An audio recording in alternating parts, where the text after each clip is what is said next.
Paulo, porém, respirando ainda ameaças de morte e morte contra os discípulos de Jesus, dirigiu-se ao sumo sacerdote e pediu-lhes uma carta para Damasco, para as sinagogas, a fim de que, caso encontrasse algum no caminho, quer homem, quer mulher, os conduzisse presos a Jerusalém.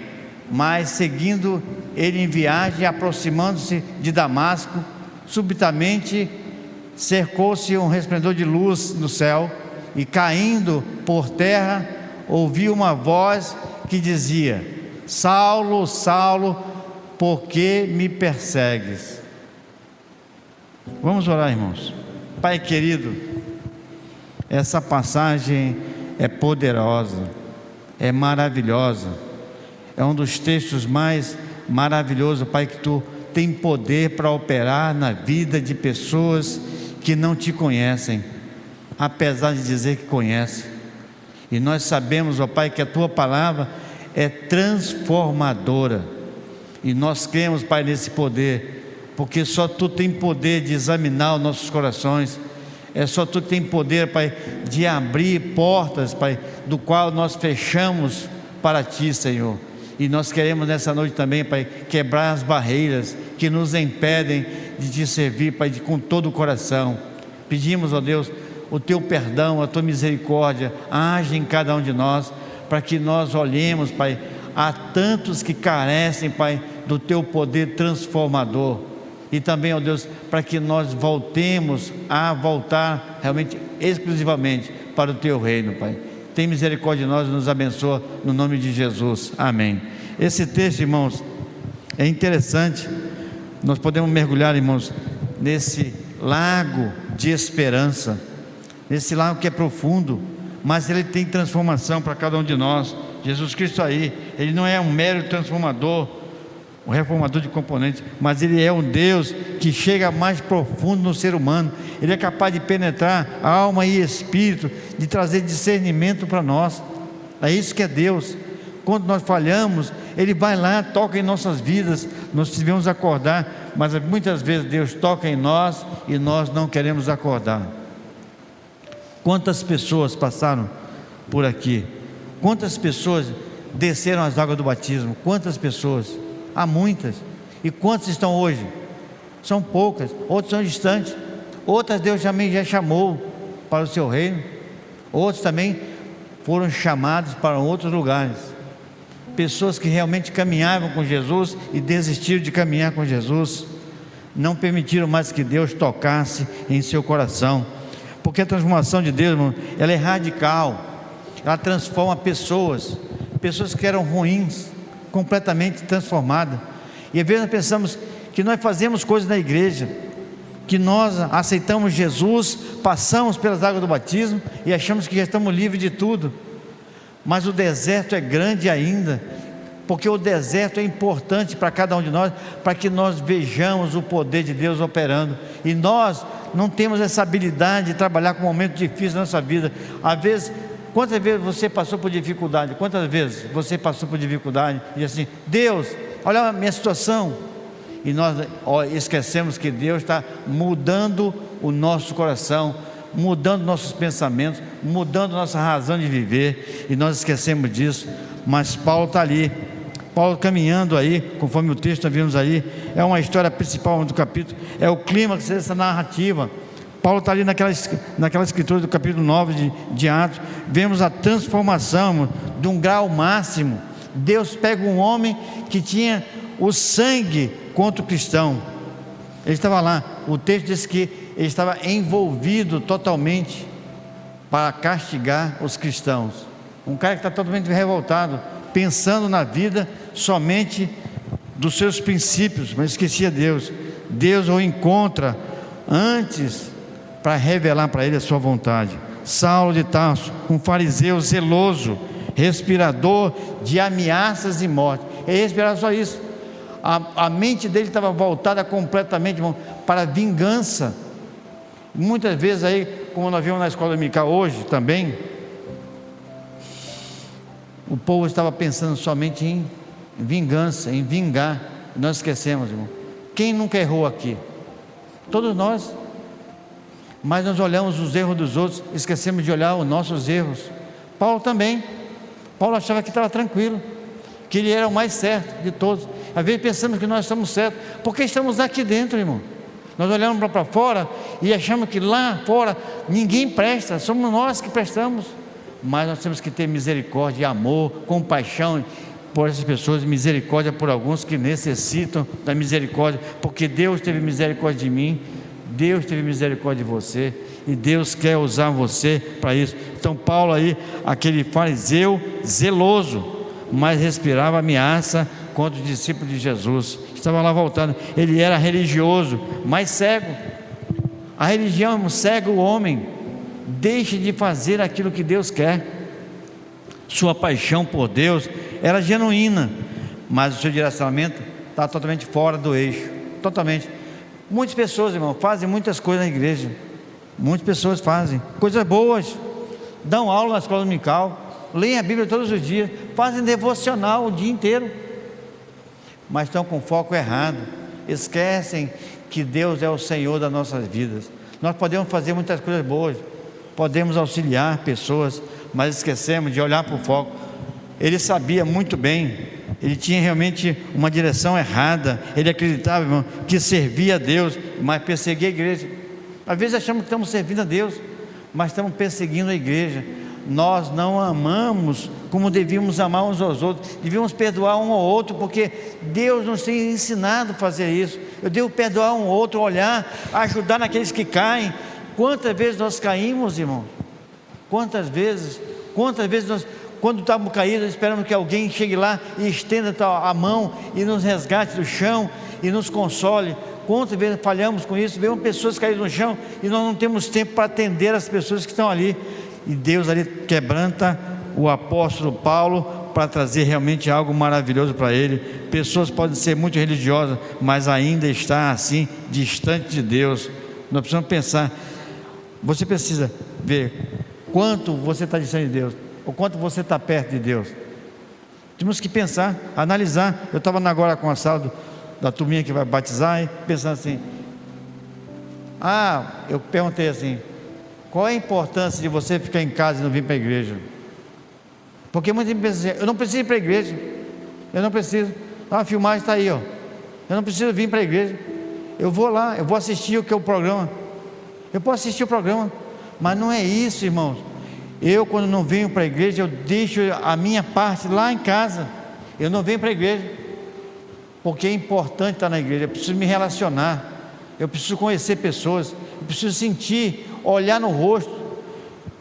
Eu sento ali do lado, eu não sento em cima, eu estou olhando as pessoas ali sentadas, as pessoas que chegam, pessoas que cantam, pessoas que realmente, eu vejo o rosto de vocês, e às vezes nós poderíamos ver o rosto de todos nós aqui.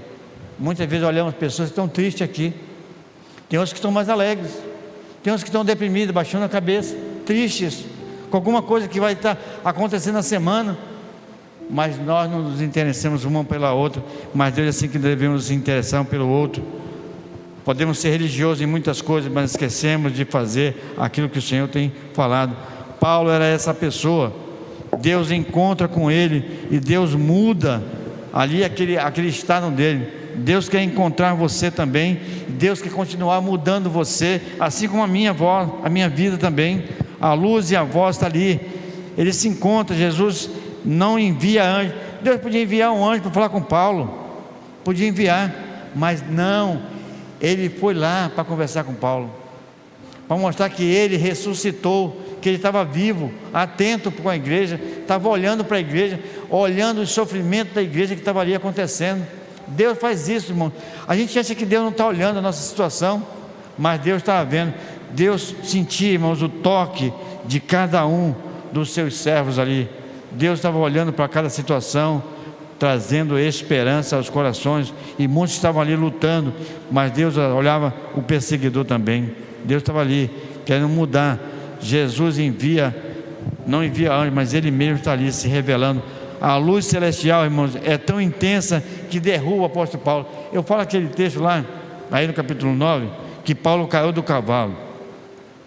Cavalo na Bíblia, irmão, é sinônimo de poder.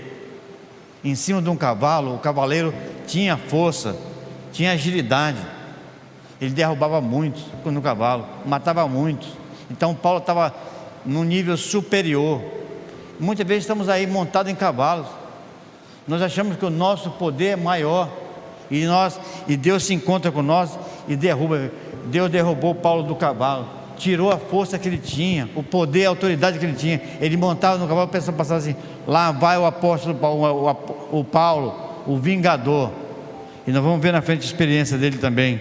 Saulo, Saulo, por que me persegue? Então Deus indaga a ele, faz a pergunta realmente profunda para Paulo: Paulo, Paulo, Saulo, Saulo, por que me persegue? Será que nós estamos perseguindo? Nós estamos na igreja, irmãos, mas como é que eu persigo realmente a Jesus? Não amando um ao outro. Nós esquecemos disso, irmão.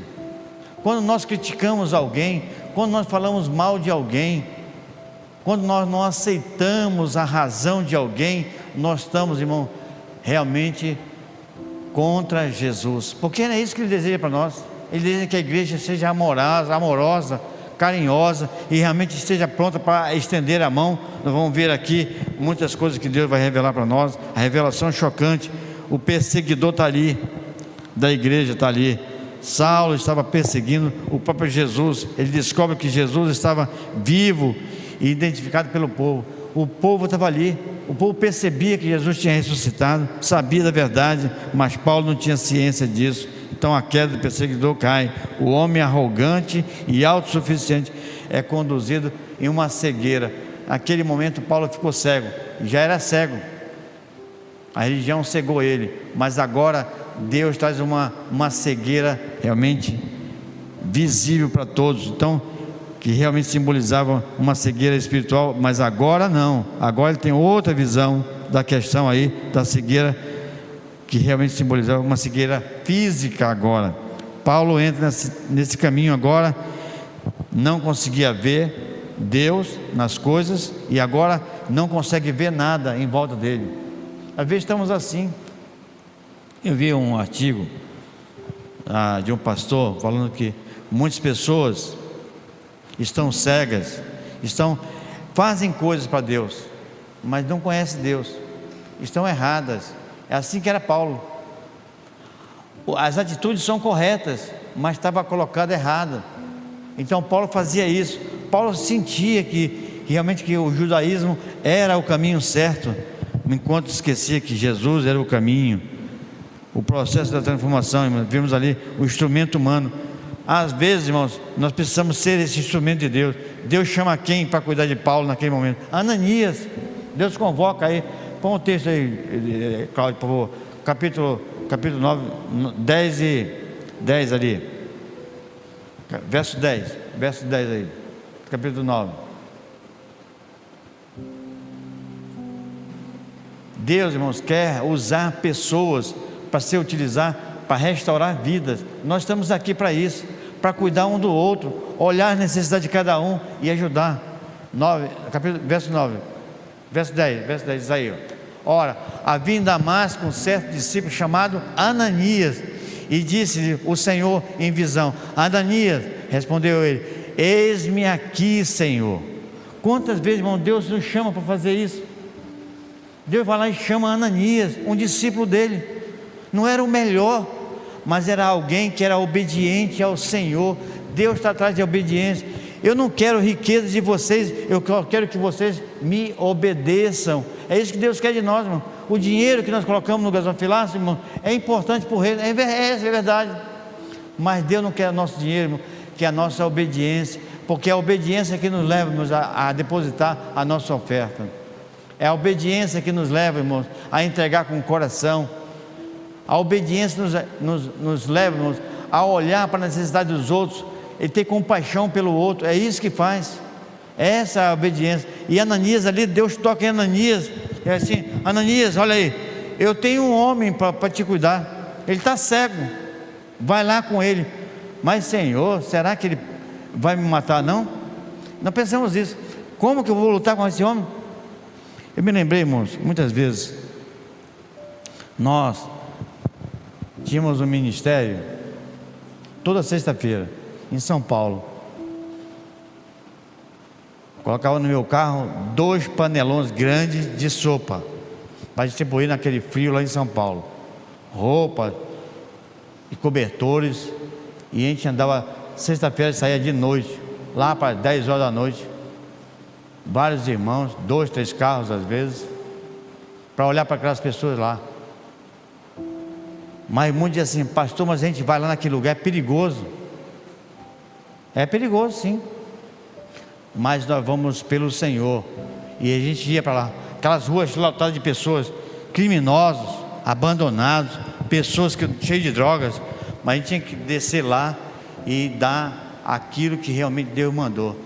Não é fácil não, irmãos. Nós saímos do nosso conforto e atender pessoas que estão aí no momento difícil. Ananias estava nesse estado, mas ele disse assim: eis-me aqui, Senhor, eis-me aqui.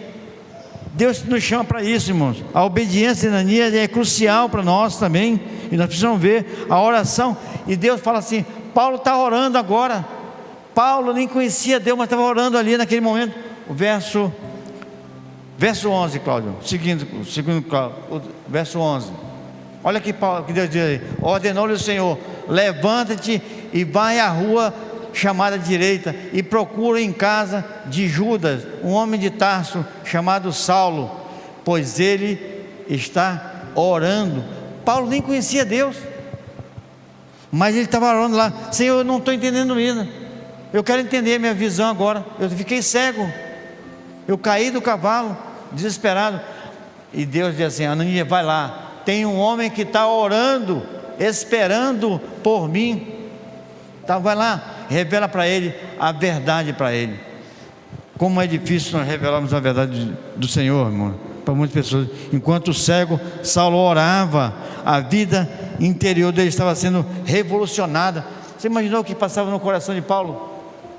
Saulo estava ali remoendo por dentro todas as coisas que ele tinha aprendido do judaísmo. Estava lá conduzindo o seu coração, fazendo perguntas. Às vezes passamos por esse momento, a aflição vem e nós perguntamos: Senhor, por que tem que ser comigo? Por que eu estou passando por esse momento? Senhor, eu vou para a igreja, eu dou meu dízimo, eu tenho lido a tua palavra. E Deus assim: eu quero mudar o teu coração. Porque Paulo devia estar falando alguma coisa para Deus. Ele não conhecia Deus, mas ele estava falando com Deus, orando a Deus, perguntando a Deus. E Deus ali envia Ananias, e aí Deus vem ali para restaurar, fazer a restauração física e espiritual. Deus envia ali, irmãos, Ananias,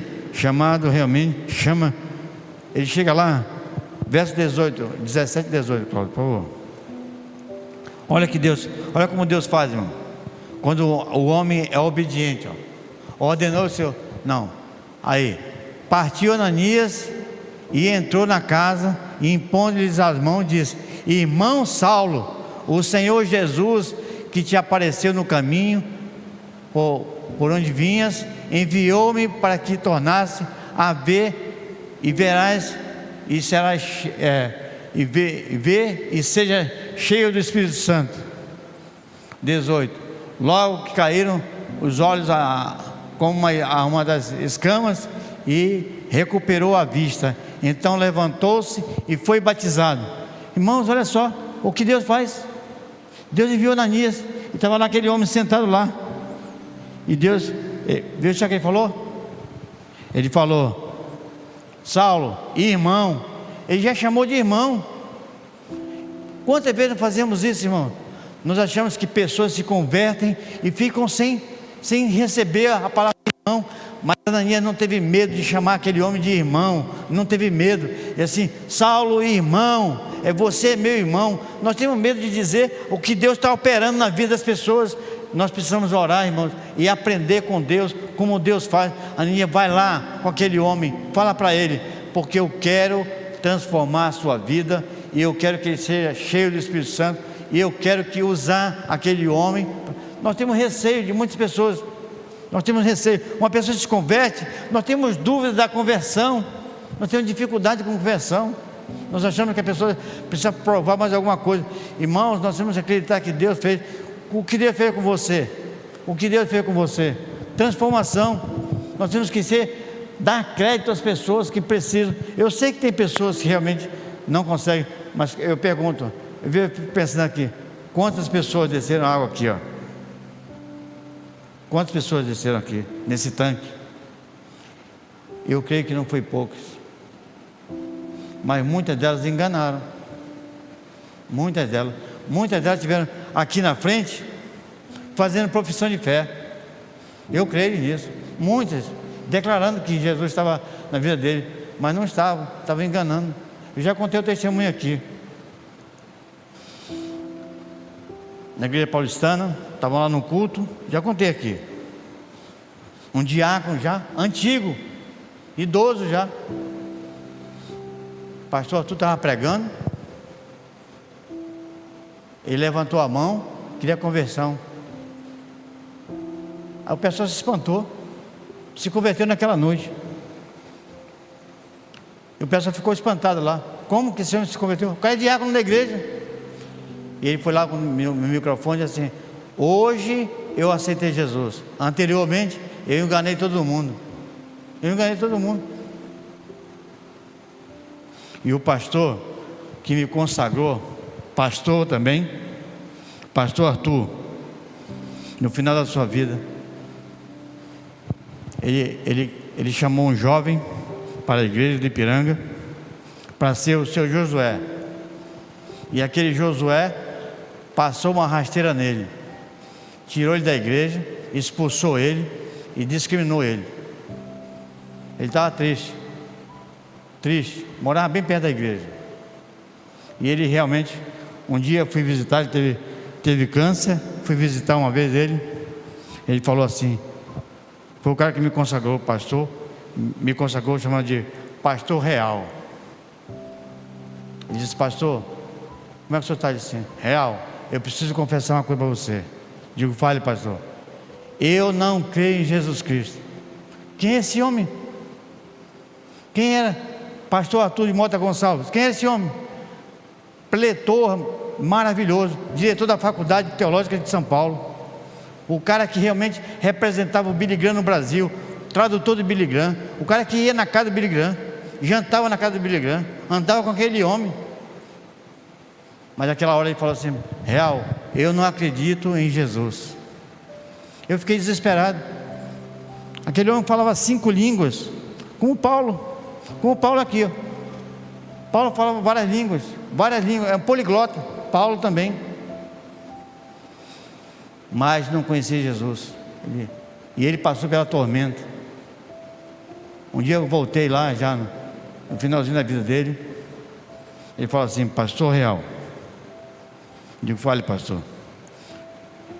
Eu antes só conhecia Jesus por ouvir falar, mas hoje eu conheço Jesus porque Ele habita em mim. Ah, glória.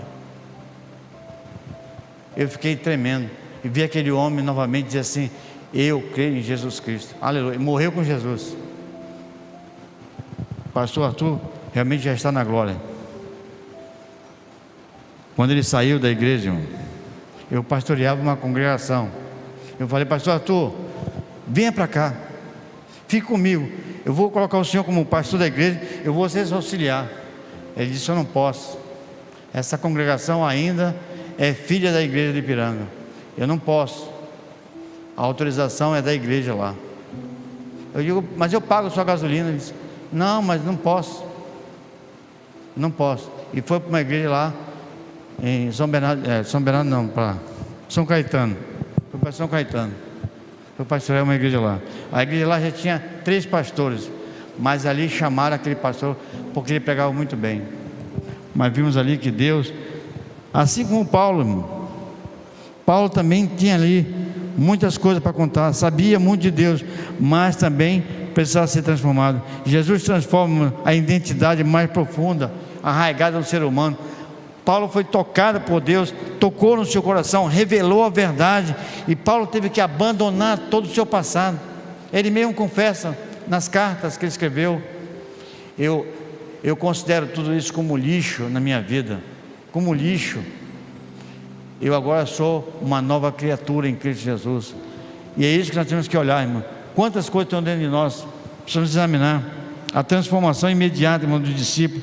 Deus realmente transforma o homem, vem trazer transformação. A transformação para Saulo é diferente, ela se manifesta imediatamente na vida da pessoa. A transformação é isso.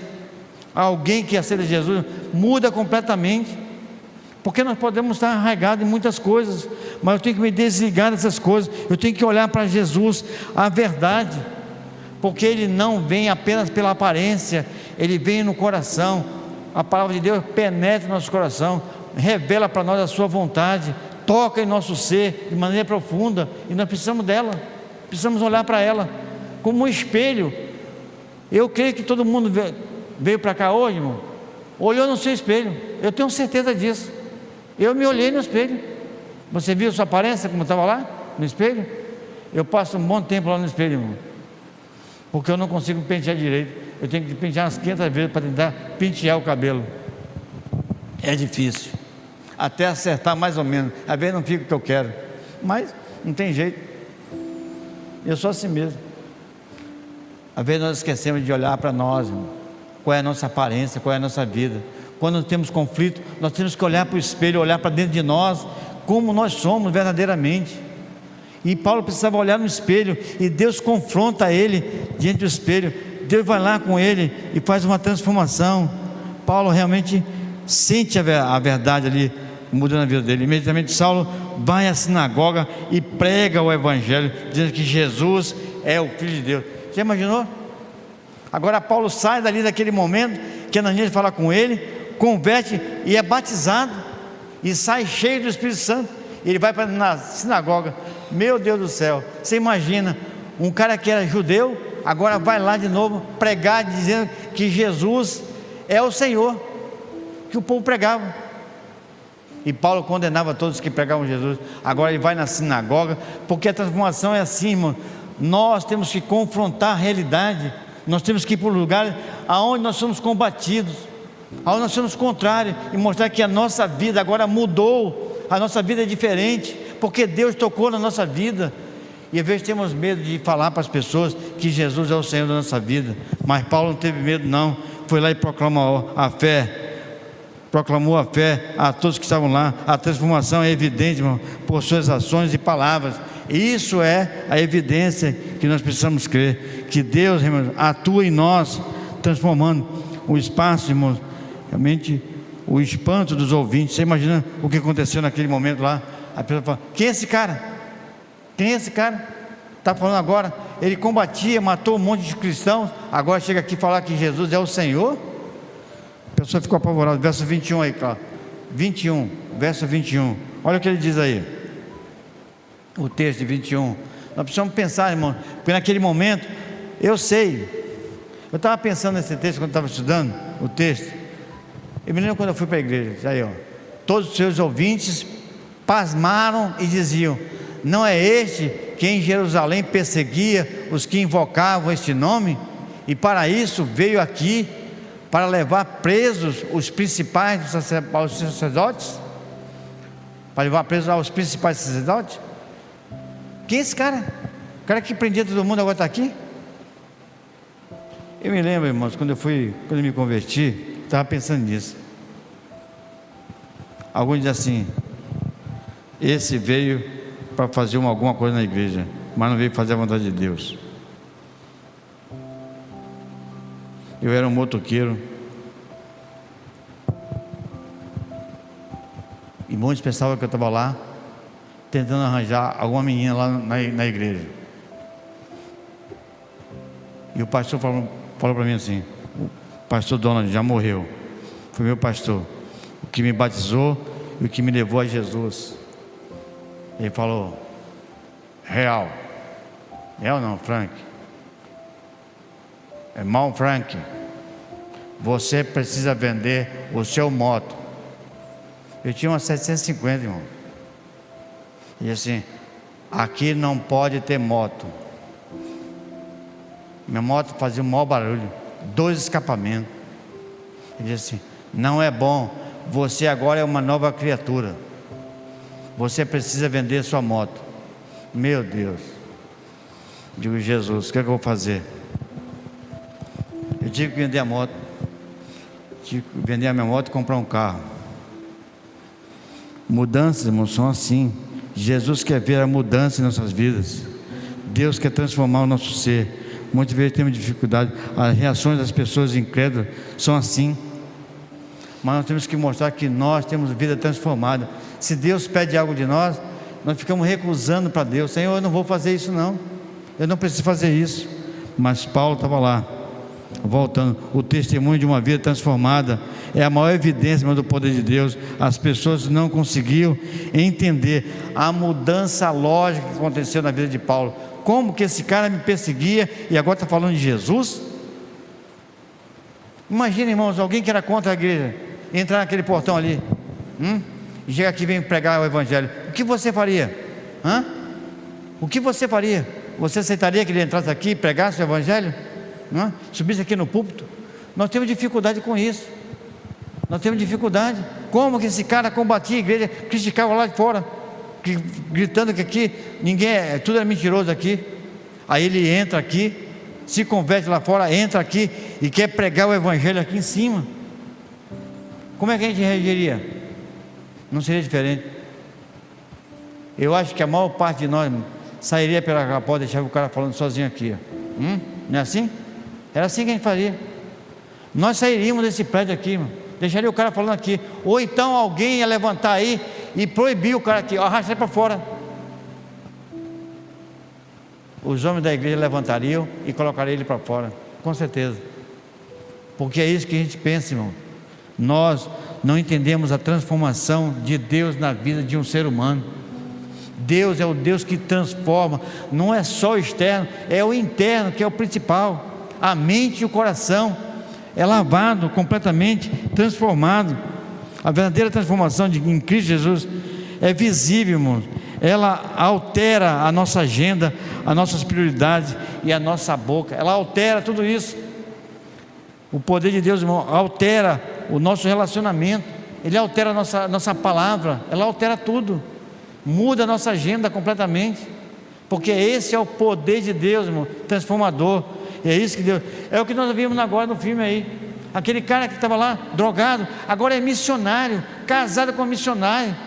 Aquela jovem lá, magrinha, que usava droga, agora é missionária, irmão. Louvado seja o Senhor. Esse é o poder de Jesus Cristo que transforma vidas. E nós precisamos acreditar.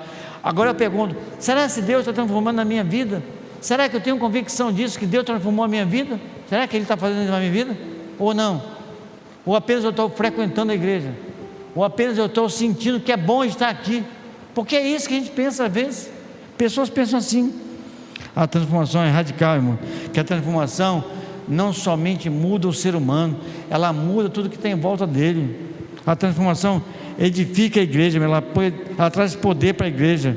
Quando nós vemos alguém que foi transformado, irmão, a gente sente o impacto de Deus e ela vem trazer transformação para a igreja também. Foi o que aconteceu com Jerusalém também, ali em Damasco também.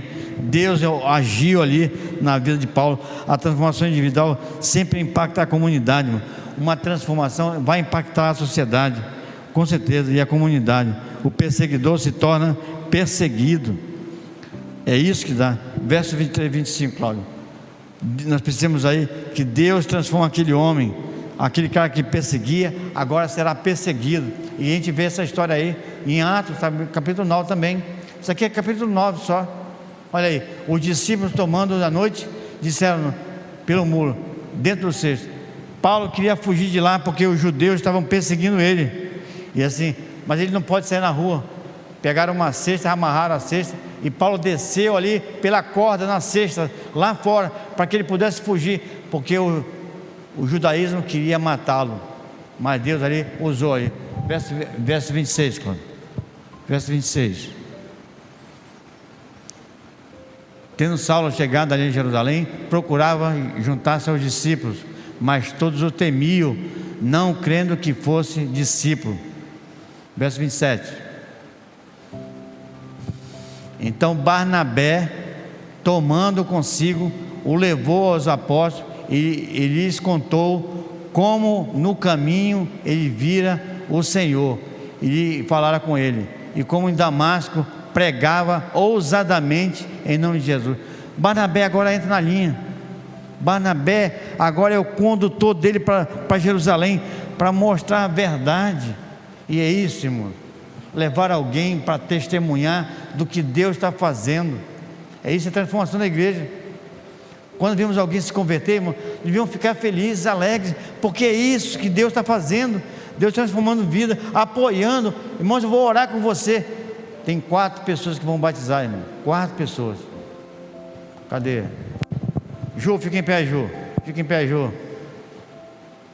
Aí, ó. Uma aí, ó. Jeremy, fica em pé, Jeremy. Cadê o Jeremy? Está lá atrás, está lá atrás. Está trabalhando lá atrás agora. Cadê o Vitor? Cadê o Vitor? O Vitor também está lá atrás. Está com o bebê. Está com o bebê. 4. São 4 pessoas que vão se batizar. Agora em novembro aí, finalzinho de novembro ou dezembro. Nós temos que estar orando. Hoje o nome dele foi colocado na ata aqui. Precisamos orar, irmão, para que Deus opere poderosamente nessas vidas, para que Deus continue operando nessas vidas. Nós temos que realmente lembrar, fazer como Barnabé. Barnabé aceitou o desafio de voltar lá com Paulo, assim, testemunhar. Olha, eu acredito que ele se converteu. Era difícil acreditar na conversão de Paulo. Barnabé vai lá. Qual é o nome de Barnabé? Filho da consolação. Um cara que consola, um cara que apoia. Deus chama Barnabé para isso. Tem até uma música com ele aí, Barnabé. Tem até um corinho com ele aí. É instrumento de Deus para reintegrar pessoas. Barnabé foi usado para integrar Paulo na igreja novamente. Ele foi o apoiador de Paulo. E é isso que nós temos que fazer. Alguém se converte, abrace-o, venha fazer, revelar para que Deus está fazendo obra na vida dele ali, para que realmente ele continue crescendo e se esforçando para proclamar o reino de Deus. Esse é o trabalho da igreja, porque a igreja que realmente reconhece o poder de Deus, usa isso, o ensino, o discernimento da graça de Deus. Deus realmente revela. A igreja precisa ser um lugar que acolhe aqueles que são transformados por Deus. A igreja é isso, que abraça aqueles que são transformados, porque isso é a igreja, irmão. Nós temos que abraçar as pessoas que estão se convertendo e trabalhar com ela. Passe uma ligação, fala com ele, traga uma mensagem para ele, abraça. Eu vou estar orando com você. Eu falo aqui no culto, toda noite eu falo aqui nos cultos. Não saia sem falar com alguém, porque isso traz discernimento dessa graça de Deus. Para finalizar, irmão, no meu tempo aqui, o crescimento da igreja, o resultado final, irmão, de toda a transformação é que a igreja tenha paz e edificada e se multiplicava. Verso 31, Cláudio, 31. Olha o que Deus faz com aquela pessoa que se transforma. Verso 31 está aí, ó. Assim, pois, a igreja em toda a Judeia, Galileia e Samaria tinha paz, sendo edificada e andando no temor do Senhor, e pelo auxílio do Espírito Santo se multiplicava. Quando vemos alguém estar ali, irmão, nós apoiamos e realmente encorajamos aquele. Deus realmente traz paz à igreja, traz multiplicação. É isso que Deus fazia ali. O livro de Atos está cheio, irmão, de histórias, nesse capítulo 9 aí, de pessoas que realmente trabalhavam a ponto. A transformação de Deus, irmão, opera em um indivíduo, mas não é só por eles. Ela fortalece o crescimento da igreja. Quando nós vemos pessoas transformadas, o corpo de Cristo cresce, fortalece, e a igreja realmente se torna realmente robusta, para que realmente Deus seja manifestado com poder e graça. A transformação, irmãos, que nós vemos aí, que Deus traz.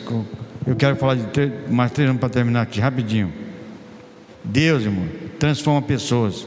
Nós temos aqui um ponto principal desse capítulo 9 também aí na frente, no verso 32, só 32 aí, Cláudio, o verso 32. Deus opera na vida de quem? De Enéas, um paralítico. Enéas, um paralítico.